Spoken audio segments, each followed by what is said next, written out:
Pain is an alarm telling the body something is wrong, and it is highly subjective. It depends on multiple factors in the environment. The way pain is experienced depends in part on the genes inherited, physical characteristics, and how the brain interprets signals too. There is a biological influence, a social influence, and a psychological influence. A factor of the biological influence is the fact that the amount of endorphins produced by a body varies person to person, and endorphins help when it comes to tolerating pain. Typically, the more endorphins someone has being produced, the less pain they are likely to feel. A part of the social influence depends on our social environment, like who is around us and what culture we're a part of. Typically, if someone is around someone else experiencing pain, both people's brain activity will mirror that of someone experiencing pain. Another example of a social influence is reacting a certain way to pain depending on who is around.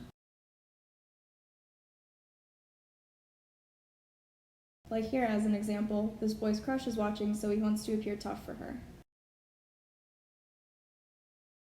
A part of the psychological influence can depend on how much attention we give to the pain being experienced. The more someone is focusing on the pain, the more painful it will seem.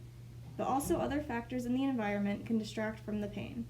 For example, the two characters now have the money to focus on instead of the pain.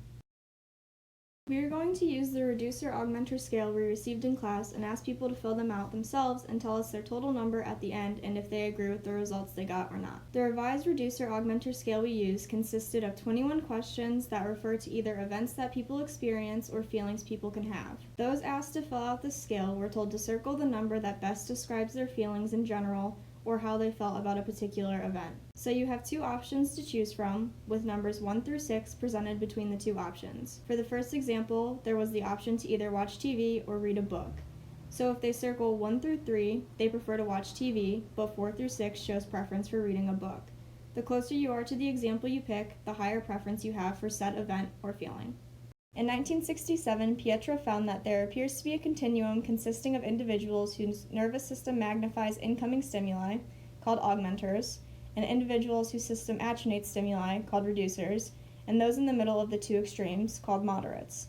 Additionally, it has been demonstrated that there is a link between pain tolerance and the tendency to modulate incoming environmental stimulation. Specifically, reducers tend to report a higher tolerance for pain than augmenters, seek higher levels of environmental stimulation, and behaviorally engage in higher levels of activity. Theoretically then, reducers and augmenters, the extremes on the individual difference dimension, differ in their preferred levels of arousal. To show this theory, we use the reducer-augmenter scale to note the variable differences found throughout 3 separate people. After taking the reducer-augmenter survey, my total score was 77, which indicates that I am in the middle of the pain perception spectrum, or moderate. I agree with these results because I am not highly sensitive to pain, but am still able to experience all forms of pain on various levels of intensity. On another hand, another person scored a 75 and disagreed with his results because the questionnaire didn't seem reliable. The last person received a 54, which was just 2 points above the cutoff for being a reducer.